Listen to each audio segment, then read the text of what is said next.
And we head out to the Ramos Law Hotline. Car accident, you need Ramos Law, medical doctor and attorney, ramoslaw.com. And we're joined, as we are every Thursday, by Jeff Legwold. Hello, Leggy. How's it going, fellas? Before we get into conversation, Leggy, I got to say something. During that last time out, you understand Moser had the gall to ask me if I wanted to play golf at a tournament in August? After all we've gone through this morning. Sorry, Leggy, completely off topic. We'll get to you in a second. You're just going to have to hold off. Can you? I just want you to consume that information. I mean, you should have given it like a couple of. He just had the gall to ask me to play in a golf tournament in August after what he just did to us. Yeah. So just eat that for a while. Hi, Leggy. How you doing, buddy?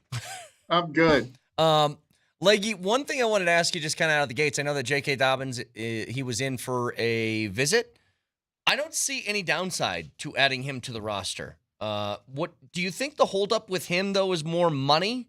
And teams are pushing back thinking, well, you've had injury trouble. Like, what's the story of him still being available?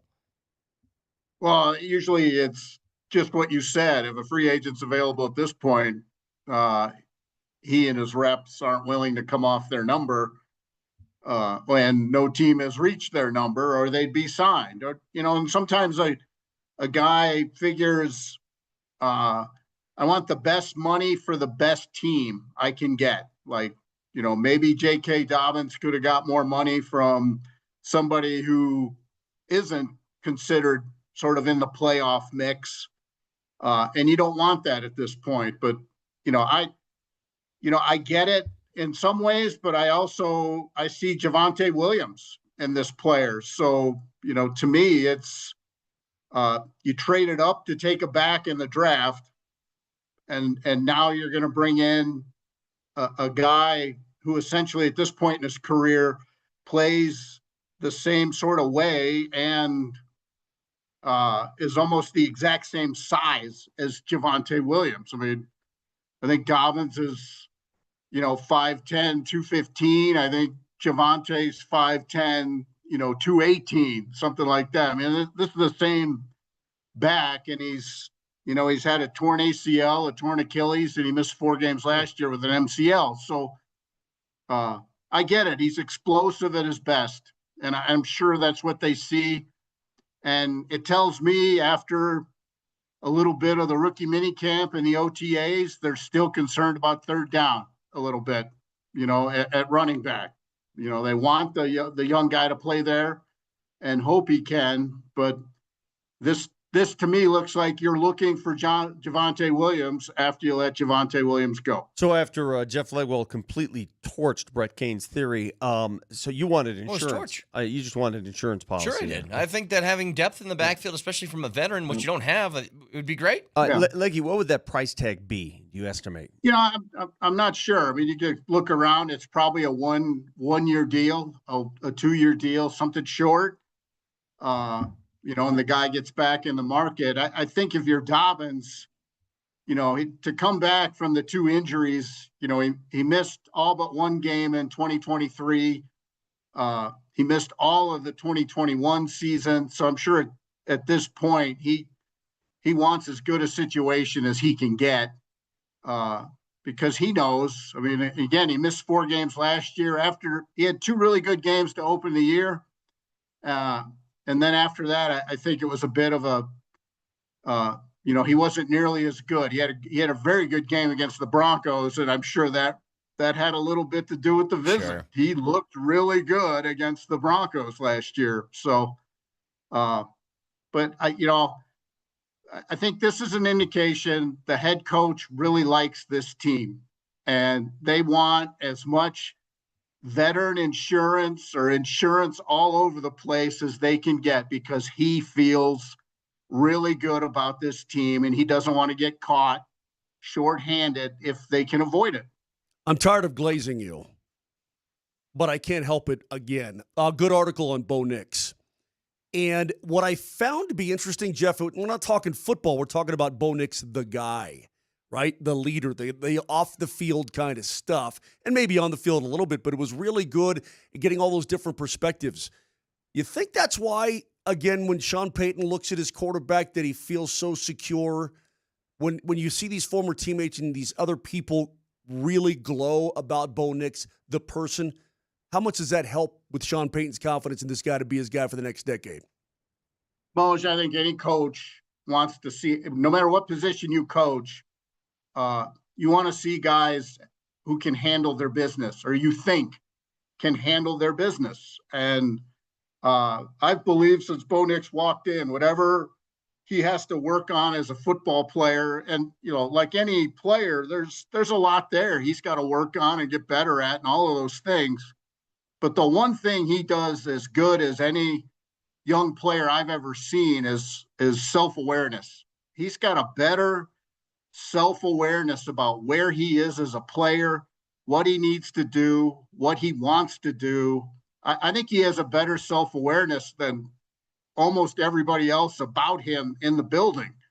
And I think that's a great advantage for him, because he'll never get caught up in the rest of it, so to speak. Is the word self-awareness or humility? Because I sense a bunch of humility. No matter how good he gets, he's always going to be sort of down to earth. Well, I think that's all in that equation. Yeah. I think by self-awareness, I think he understands when he's on the field, it's fiery and, competitive and all of those things. And then when he's off the field, he's very good about stepping back and sort of peeling the layers away and say, okay, I get past fist bumps and confetti. What really happened on this play? What really happened in this game? I think he's really good at that. And that, I think Surtain is another guy who has that really good self-awareness. And, it's going to sound hokey, but you go back to to their families, the people who are around them. It's what they saw, what they learned, what they took away from their role models in their life. And I just think it really bodes well for him, because young players get in a difficult situation when they start believing all of the criticism and when they start believing all of the praise. And I think that's the toughest thing, especially now with social media. If you're a young football player in the NFL, you can find commentary about you everywhere. Yeah. Constantly, and to deal with that, I think, is an important part of it. The leading pass catcher as far as receptions from a tight end last year on the Broncos was Lucas Kroll, who had 19. Obviously, go ahead. No, I think he was 250th in the league or something like that. Jeff, when Brett laid out the numbers yesterday, we knew it was paltry. It was abysmal. So whatever you're going to get out of Ingram is going to be a elevation from that. But what would you say is sort of bare minimum ideal season for Ingram from a numbers perspective, assuming he stays healthy for 17 games? I don't think I'd look at it in catches. I think I would look at it as options for Nix in certain situations. Like if he has a high percentage of third down catches, I think that's good. Got you. If he has a high percentage of catches down the hash marks, vertical catches down the hash marks, I think that's good. That's where I would look, because again, last year, only one other quarterback in the league had more passing yards than Bo Nix on crossing routes. So that tells you where the Broncos passing offense is right now. It's get the ball out of Nix's hand, and it's always going to be that with Sean Payton. But I think he adds diversity that they didn't have. And that to me, success is if when the season's over and you're crunching Bo Nix's numbers, you have a lot more variety in where the ball's going. And to me, that would be successful if they can do that. I can't believe I'm asking this question, but I've seen some whispers of this out there, and I'm just going to flat out ask a guy who covers a team on a daily basis. Can the Broncos win the Super Bowl? What are all these talks? I mean, people are actually saying they're a contender, can be a contender. Are we there yet? I guess, I don't want to be the get off my lawn guy all the time, but, how about they win the division first? Yeah. And let's talk about that. I think you have to show, if you're the Broncos or the Raiders or the Chargers, if you're in the AFC West, you have to show you can finish in front of the Chiefs. And then, to me, you could talk about the Super Bowl. But I'm not shocked you're seeing this all around in the national narrative because, again, I will tell you, the head coach likes this team. And I'm sure he's conveyed that to people when he's spoken to them. Now, has he used the word Super Bowl? I don't know that, but I know he likes this team. He likes the way it's constructed. He likes what he and George Payton have done in free agency with, somewhat limited cap ability and all those things. They like their defense. They like their special teams, and he likes his quarterback. And in today's NFL, if you have those three things, you're in the playoff mix, frankly. Good. Not that they snuck up on anybody last year, but they ain't sneaking up on anybody this year. I mean, they don't get the NFC South, Most. I mean, they got 4 wins out of a division Sean Payton has owned, in his career. So I think there's a multiplier last year, in the record because, that was a stroke of good fortune they don't have. And this coming season, the first 6 weeks of the year, they cannot afford to sort of stumble out of the gate. They have to finish August ready to go. Yep. Leggy, one last question. And Vic, can you please give him the list? Vic is going to be at Coors Field today for the Broncos Home Run Derby Challenge. And give him the list of Broncos participating. Leggy will tell us who he believes will win. All right. These are the dudes. Let's see here. I've got it here because I'm one of the MCs. All right, here we go. The Broncos participating: Alex Singleton, Damari Mathis, Jaquan McMillan, Jonathan Cooper, Marvin Mims, Zach Allen, Will Lutz, Jaleel McLaughlin, Cortland Sutton, Quinn Miners, Adam Troutman, Garrett Bowles, and then you've got some influencers, social media, Dude Dad, Ben Verlander, Ryan Ellington, and something called DSARM. You seem like a Dude Dad viewer. My kids crush me because of my shunning of the influencers. But if you had to pick one of those names to win the home run derby, who do you pick among the Bronco players? Well, oh no, did we lose him? Frozen Leggy. Did we lose him right at the time he was going to give us the answer? Wait, is he back? He's back now. Okay. Yeah, you froze on me. I didn't know what you were doing. Okay. You froze up on me. So out of the list of names that you heard that were Broncos, the winner is going to be who? Well, Bowles was an elite lacrosse player, so I'm liking him swinging a bat. No. And different type of swing. Yeah, but still, okay. I like the multi-sport guys. Right. Hey, Sutton, let him answer the question. Sorry. Yeah, Sutton, multi-sport guy. I like the multi-sport guys in this activity. All right, so Sutton or Bowles are his. I pick Sutton. What I was going to say, Brett, because I wanted him to address it. You realize that a baseball swing and a kicking motion are identical. You realize that, right? That's what Vic told me yesterday. I'm trying to describe. You realize that? It's just so stupid. He's Jeff, look at his face. Jeff, they're not sophisticated human beings. I'm talking to peasants here, and what I'm trying to describe to them is the kicking motion. The physics of the kicking motion very much similar to the physics of hitting the golf ball. So do you want to and they now don't choose Lutz? They don't understand. Do you want to rethink your Lutz non-pick?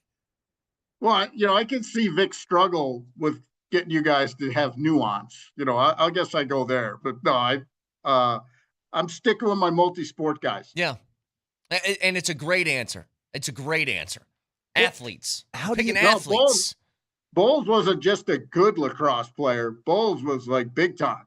But how do we know that some of these guys be hit by bulls on a lacrosse field? I don't know. Some of these guys didn't rake in high school. Like maybe Marvin Mims was a hell of an outfielder. We don't know. No, I mean, in my draft prep for all of those guys, I don't remember baseball being in the equation for any of them. But that doesn't mean I also can't remember recycling day. So let's just say I don't remember everything. Leggy, you're the best. Always appreciate the time. Thank you, buddy.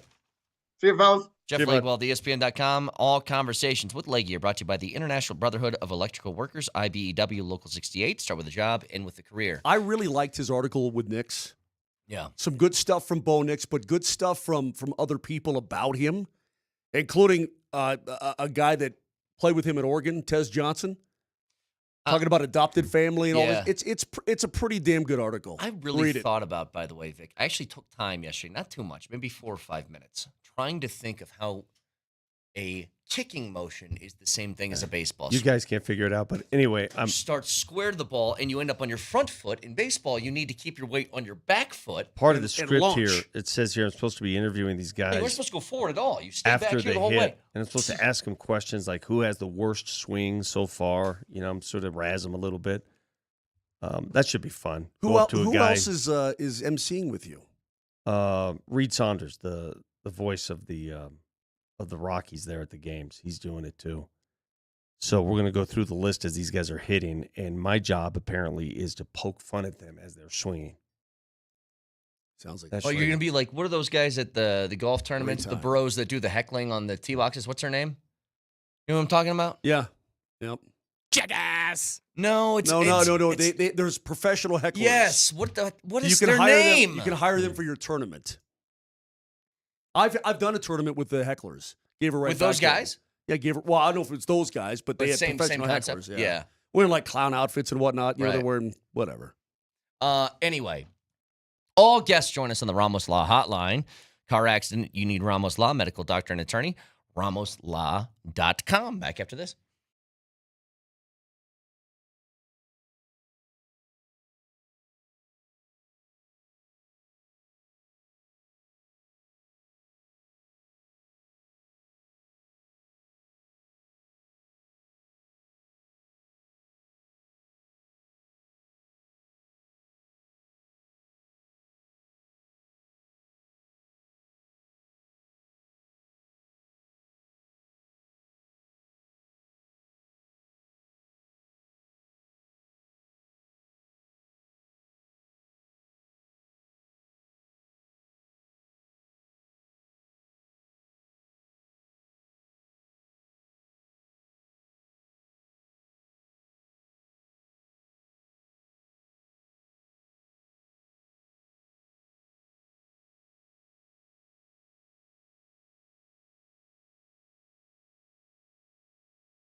That's it. It's the step-off challenge from Country Club adjacent is what we're thinking of. By the way, just quickly, I'm issuing a challenge. And Moser, if you could put down that hash brown for 2 seconds and participate in this challenge. Just a simple one. I'm in. Okay.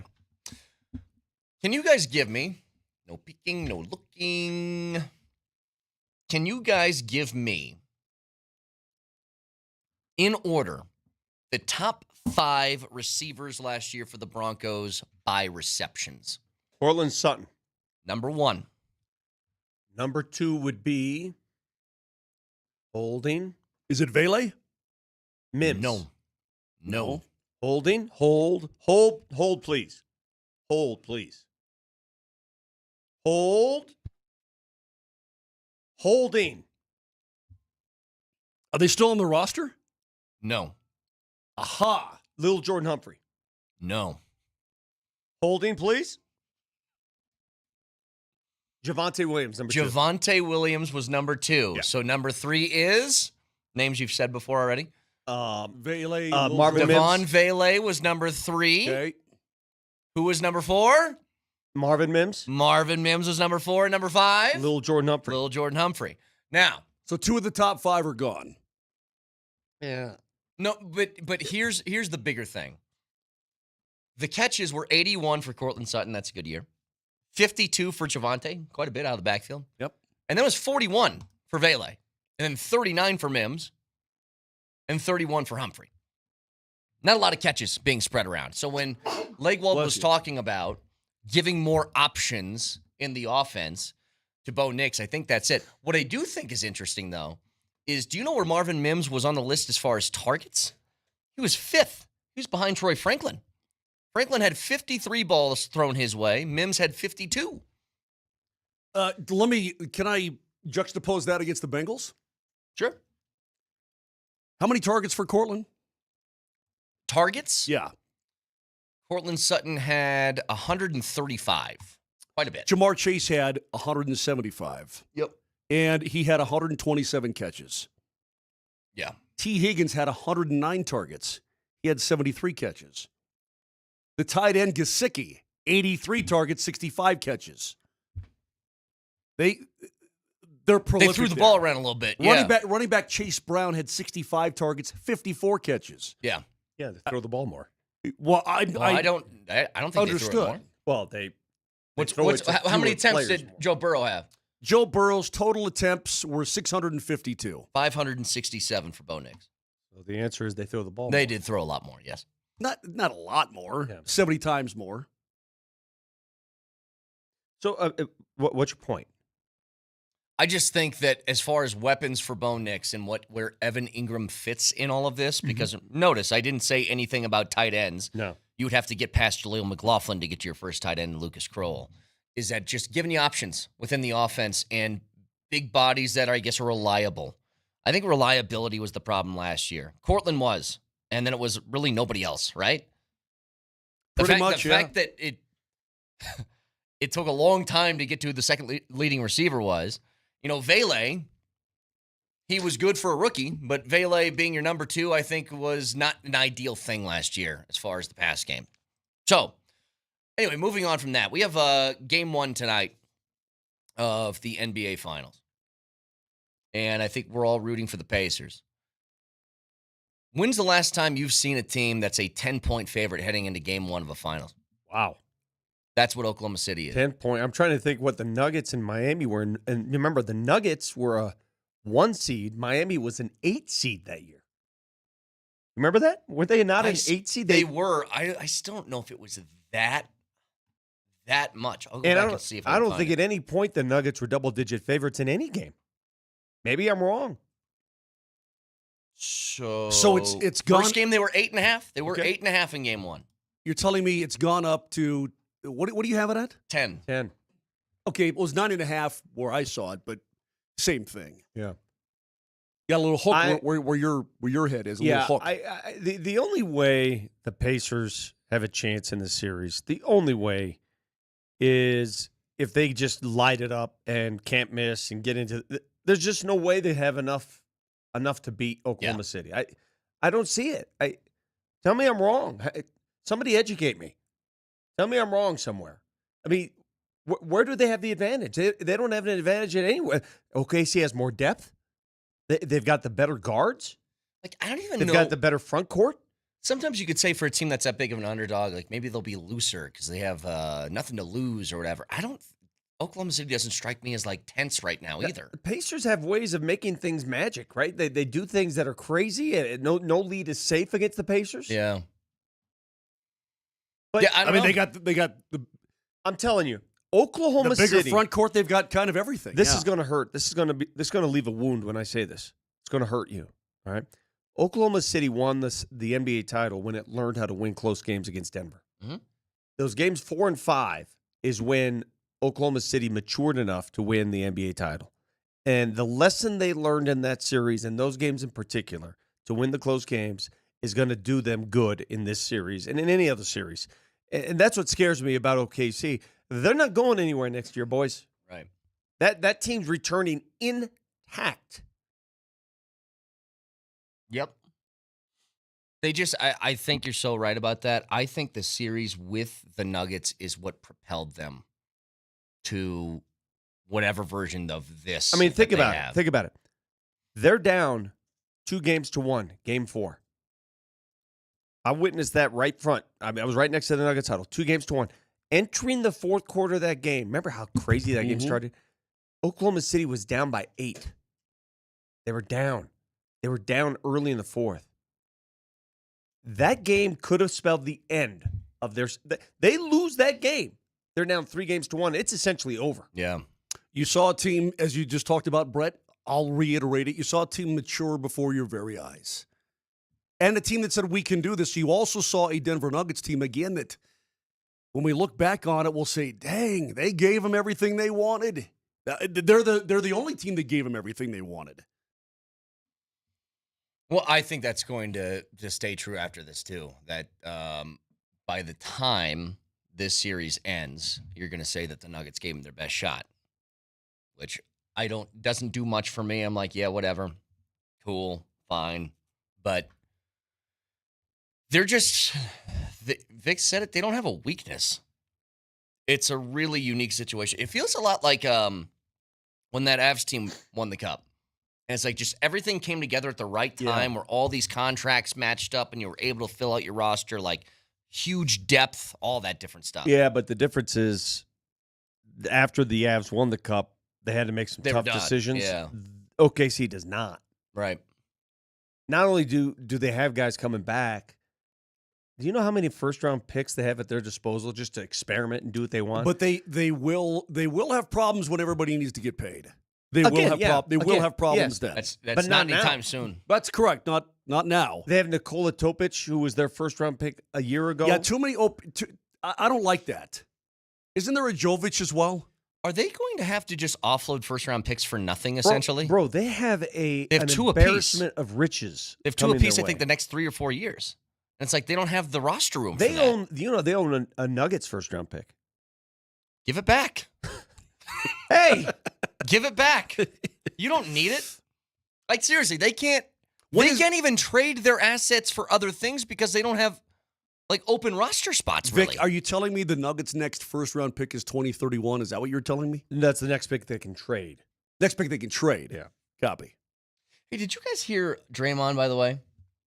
He had a theory about losing in the postseason. And he said it's better to lose in the first round than to lose in the finals. The NBA Finals look like you close because you lost in the actual NBA Finals. Every now and then you have that 2016 Warriors versus Cavs, down to the wire, takes Kyrie Irving to hit a crazy shot, take Bron to get a crazy block. But like sometimes you see teams like losing an NBA Finals 4-2. They could have won 2 games in the NBA Finals and really not been close to winning an NBA championship. That's how hard it is to win 4 games in an NBA Final. Like you get nothing for making the NBA Finals except a couple $10,000 more than the conference final, and you get another 3 weeks shorter summer. You walk with nothing. Like the team go on and celebrate and have this incredible summer. You're kind of left stuck there trying to figure out, were we really close? Do we need to run it back with this team?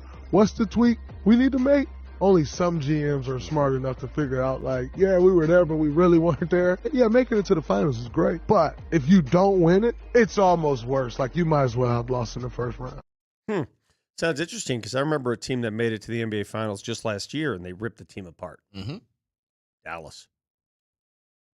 Yeah. I agree and disagree with him. It doesn't necessarily mean you're close, but wouldn't you rather be there?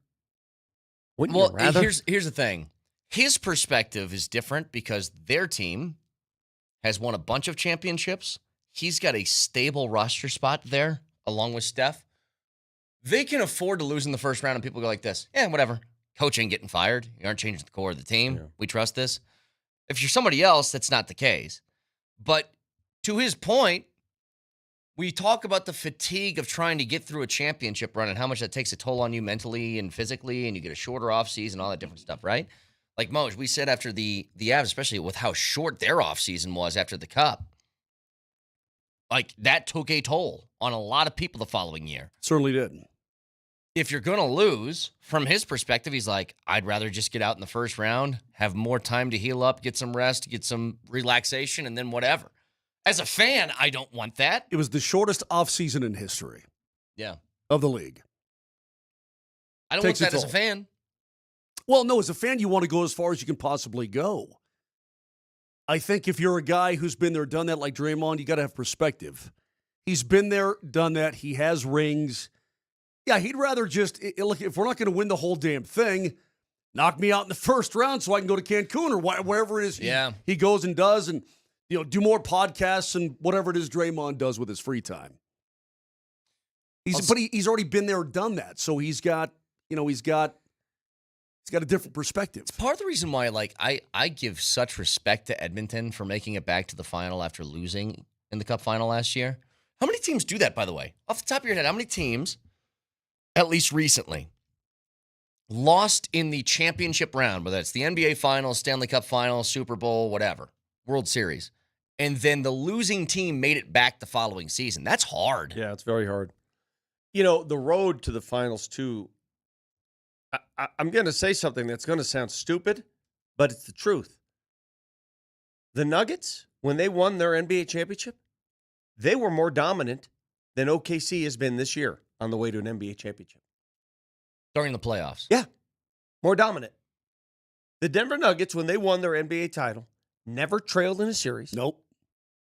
They only lost 4 games in the entire playoff run, 16-4, right? They never trailed in a series. Oklahoma City's already lost 4 games, so they've equaled the loss total, and they've trailed twice. Pretty interesting. By the way, and never did the Nuggets have a Game 7 situation. Correct. Now, OKC is going to, if they win the title, they're going to finish with 84 wins on the season. I'm talking about the playoff run. Yes, but just their point differential, I think, on the year is going to be like an average of 12 points per game better than their opponent, which is nuts. The closest the Nuggets came to stumbling in the playoffs? Do you remember when they lost, and it just happened 2 years ago today? 2 years ago today, fellas, the Nuggets lost Game 2 of the NBA Finals to Miami at home. Mm-hmm. You remember that? Mm-hmm. And that feeling of, I was never, and it's weird. I had a weird calm about me. Even though they lost that I wasn't game, worried at all. And Vic. they were going to Miami where it could, I was never worried. I was more nervous, too, at Phoenix. I was never worried.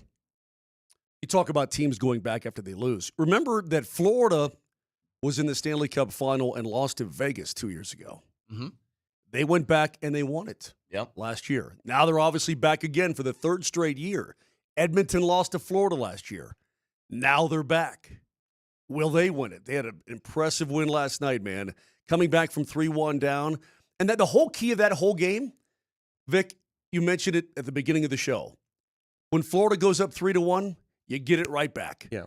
You get it right back. There's no carryover. You're not grinding for another 12 minutes of action trying to get within 1. You get it right back. It's 3-2. No big deal.